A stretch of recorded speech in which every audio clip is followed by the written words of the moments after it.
Um, Another question would be, I know that when achieving tasks, for example, I'll start off with the hypothetical. Um, when trying to get certain things done, for example, I'm working on a trip to Puerto Rico, but as well, simultaneously, I'm working on bettering myself and my habits, and as well as the company I keep. Considering the nature of the trip, though, I find myself having to deal with, maybe a little Not less so serious evolved or evolved mentalities. or productive mentalities. So I found myself at a battle between trying to improve myself personally without completely isolating myself from the world that I know. Yeah, that's a big one. That's a big one.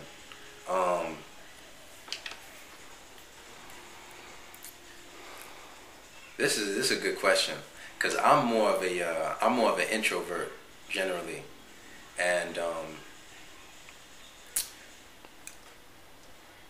the last thing you would have found me doing when I was in school is organizing a trip to Puerto Rico. So I can't speak from experience on this particular thing, but if you can, I think if you can have a time you set aside to yourself, where not on maybe you're by yourself or maybe you're with a high quality person that you feel like you're growing and you're evolving with, that long.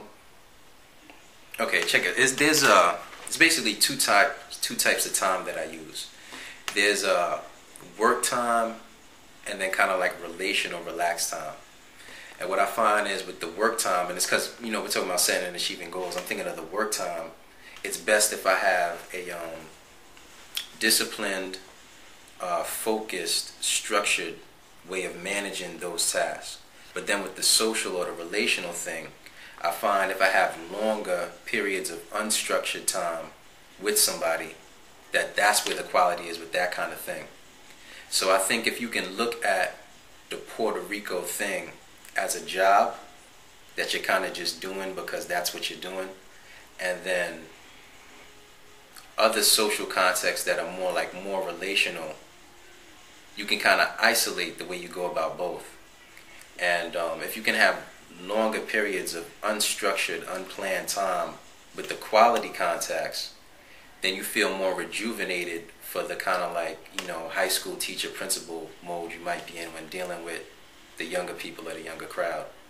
So just know that you just separate it and then have a different strategy for how you deal with one and then use one to re-energize the other. If that makes sense. It does. So what about on a general level when trying to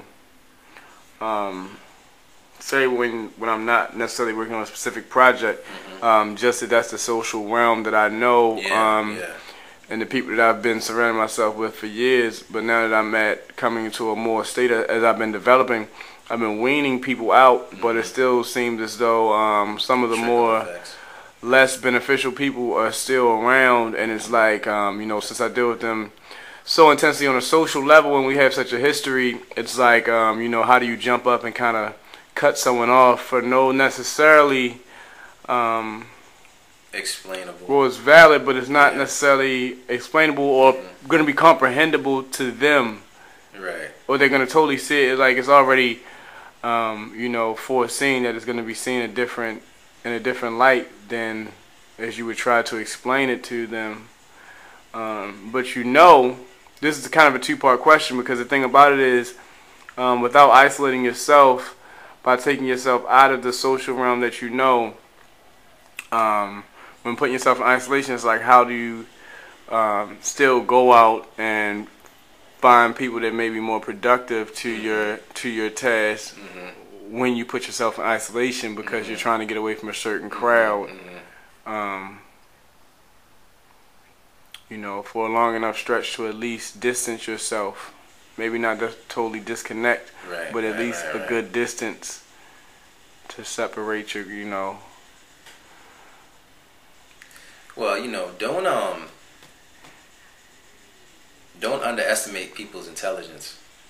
This is what I would do, and it takes like a little bit of bravery, but you just say to those particular people, You know, I'm at a point in life right now where I'm realizing that I'm changing, and I need to change a lot of things about myself, and think about some things and restructure some things. So what I'm trying to do is spend less time doing the kind of things and hanging out in the same type of ways that I used to. So that means I might not be reaching out to you as much as possible. Anybody can respect that. You dig what I'm saying? It's just the a lot of times the assertiveness or the courage to just state how we honestly are, that's really the more so the barrier than the situation itself. And I think if you kind of just do that internal work, the people that you need, the more rejuvenative, expansive people you need, will just magnetize towards you.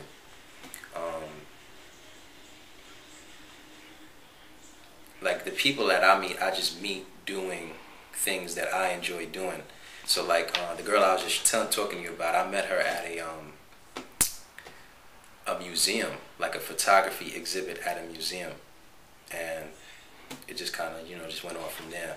So don't worry too much about attracting the positive people, because that'll happen naturally, and just kind of, you know, be really, really assertive about what you need to let people know, because they don't understand that if they don't understand. Life goes on. Right, yeah.